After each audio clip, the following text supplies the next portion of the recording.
نحمده ونصلي ونسلم على رسوله الكريم اما بعد فاعوذ بالله من الشيطان الرجيم بسم الله الرحمن الرحيم من عمل صالحا من ذكر او انثى وهو مؤمن فلنحيينه حیاة طیبہ صدق اللہ العظیم وبلغنا رسولہ النبی الکریم الامین الصلاة والسلام علیکہ یا سیدی یا رسول اللہ وعلا آلکہ و اصحابکہ یا سیدی یا حبیب اللہ۔ ٹائم مختصر ہے، ایک حدیث پاک کا بیان کر کے انشاءاللہ فاتحہ ہوگی۔ اللہ تعالیٰ ہمارے فاروق بھائی کو کروڑ کروڑ جنت کی نعمت نصیب فرمائے، آمین۔ ذرا زور سے بولیں آمین۔ ایک مرتبہ پھر آمین بولیں آمین۔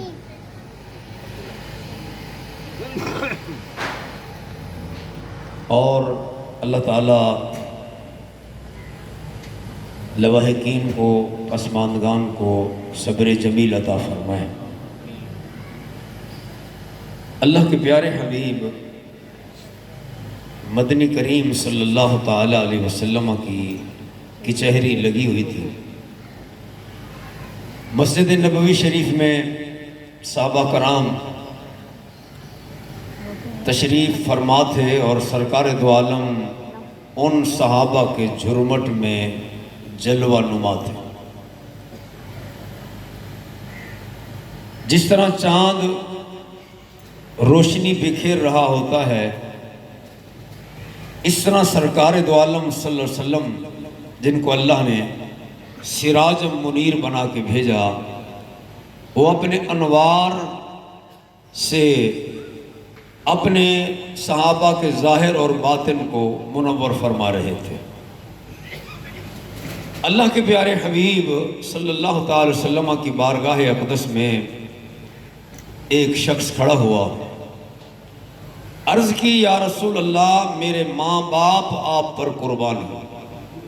یہ بخاری شریف میں اور اس طرح سیاستہ میں صحابہ کرام کا اکثر تقیہ کلام ہوتا تھا، فدا کا ابی و امی یا رسول اللہ صلی اللہ علیہ وسلم، یا رسول اللہ میرے ماں باپ آپ پر قربان ہوں۔ یہ صحابہ کرام محبت سے، فرط محبت میں آ کے یہ جملے سرکار کی بارگاہ میں پیش کرتے تھے۔ اللہ تعالیٰ ان صحابہ کے اس جذبے کے صدقے میں اللہ تعالیٰ ہمیں ایسا جذبہ عطا فرمائے، ہم اپنے آقا سے والہانہ محبت کریں۔ پیارے مصطفیٰ کریم علیہ السلام کی بارگاہ میں صحابہ کا ادب دیکھیے۔ کبھی کبھی حضرت ابوبکر صدیق کا بھی ذکر آتا ہے۔ ابوبکر صدیق کبھی کبھی اس طرح فرماتے تھے، یا رسول اللہ ابو قحافہ کا پورا خاندان آپ پہ قربان ہو جائے۔ ابو قحافہ جو ہے حضرت ابوبکر صدیق کے والد کا نام، یعنی پورا خاندان آپ پر قربان ہو جائے۔ تو ہمیں صحابہ سے عشق لینا ہے، محبت لینی ہے، سیرت لینی ہے۔ صحابہ کرام سرکار سے لے رہے ہیں اور صحابہ کرام سرکار کی امت کو تقسیم فرما رہے ہیں۔ عرض کی یا رسول اللہ صلی اللہ علیہ وسلم مجھے کوئی ایسا عمل بتائیے جو عمل میں کروں اور مجھے اللہ کا قرب نصیب ہو جائے۔ یہ صحابہ کی سوچ ہے۔ آج کل ہم کسی امام صاحب کے پاس، کسی شیخ کے پاس کسی کے مرید ہوتے ہیں تو ہم کہتے ہیں اس کے مرید ہو جو پیسے ملیں گے، لیکن صحابہ کرام کی سوچ دیکھیے، وہ پیسے کو، دنیا کو کوئی ترجیح نہیں دیتے تھے۔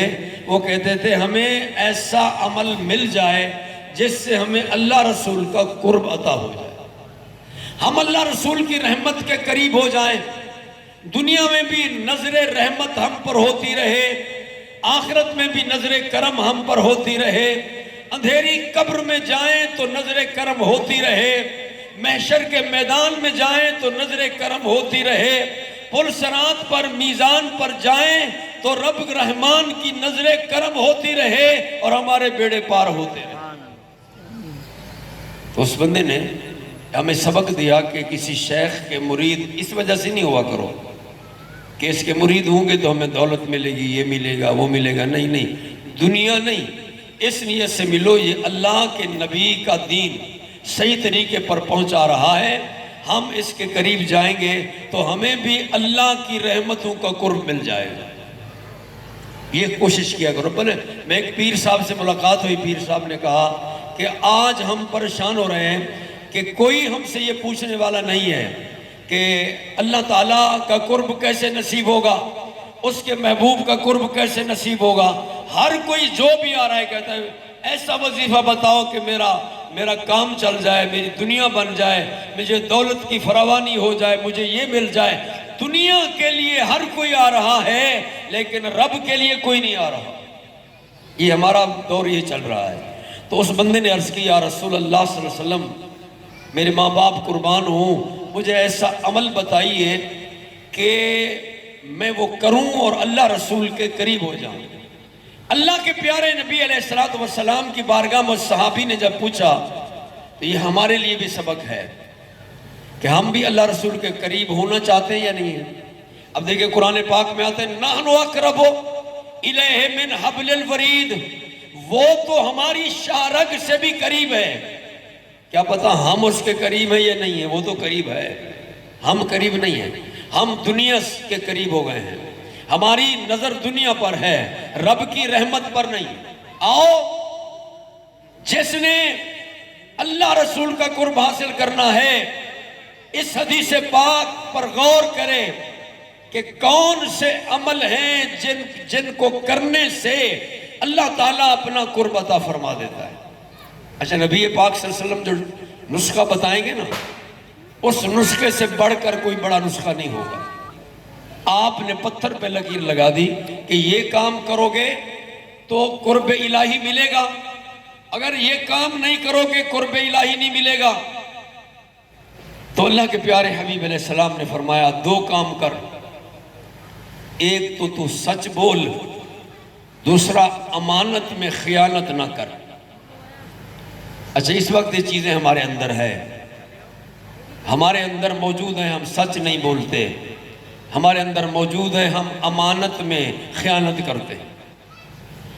کوئی اللہ کا ایک بندہ ایک بچہ ہوا ہو اور بات ہے، لیکن مرد عورتیں اس میں جھوٹ بولنے میں ہم ماہر ہیں، جھوٹ بول کر ہم مال بیچتے ہیں۔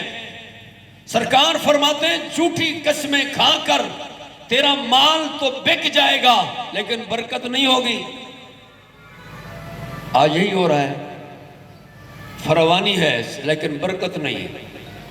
سچ بول، کیونکہ اللہ تعالیٰ کی ذات سچ کو پسند کرتی ہے، اور جب سچ ہمارے اندر ہوگا، رگ رگ میں پیوست ہو چکا ہوگا، تو انشاءاللہ پھر رب کی رحمتوں کا نزول ہوگا۔ امانت میں خیانت، اب میں ایک سچ پہ بیٹھا رہوں تو ایک بہت بڑا وقت درکار ہے۔ میں صرف حدیث کوٹ کر کے آپ کو اشارہ دیتا جا رہا ہوں تاکہ ہم سب خواتین و حضرات مل کر سرکار دو عالم وسلم کے فرمان کو اس پر عمل کر کے ہم دنیا اچھی بنا جائیں، آخرت اچھی بنا جائیں اور اللہ رسول کے قریب ہو جائیں۔ سچ بولنا ہے، امانت میں خیانت نہیں کرنی۔ اللہ نے آپ کو امانت دی، آپ امانت جس کی ہے اس کو سپرد کر دیں، اس کو بولتے ہیں امین۔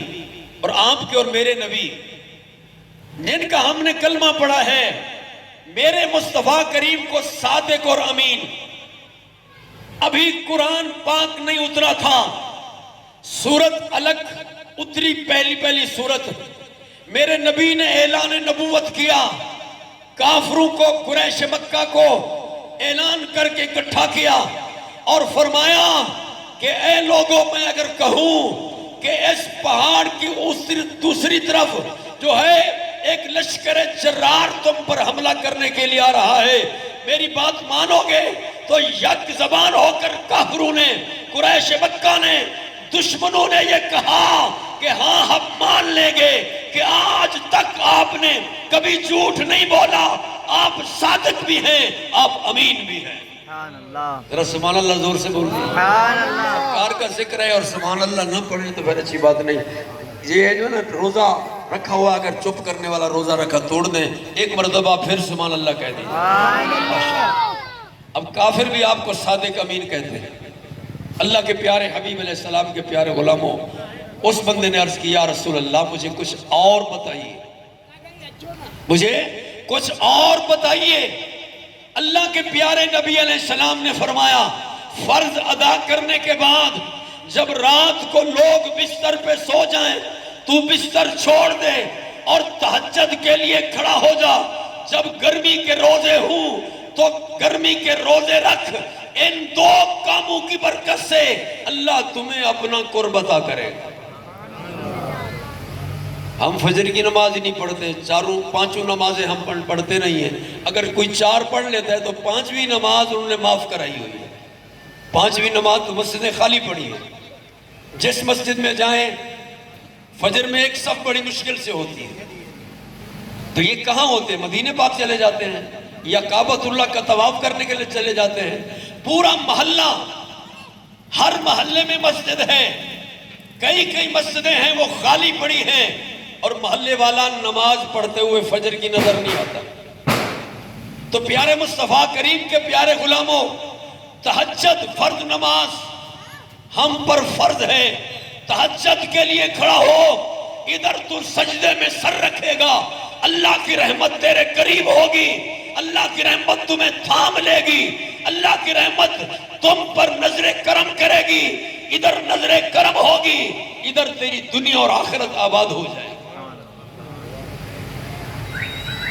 دوسرا، جب گرمی کا روزہ آئے، ابھی تو سردی کے روزے چل رہے ہیں، سردی والے گٹکے خور سردی والے روزے نہیں رکھتے، گرمی والے تو ہم رکھتے ہی نہیں ہیں۔ اور کبھی یہ پتہ ہے موت کے ڈر سے روزے نہیں رکھتے، مر جائیں گے ہم۔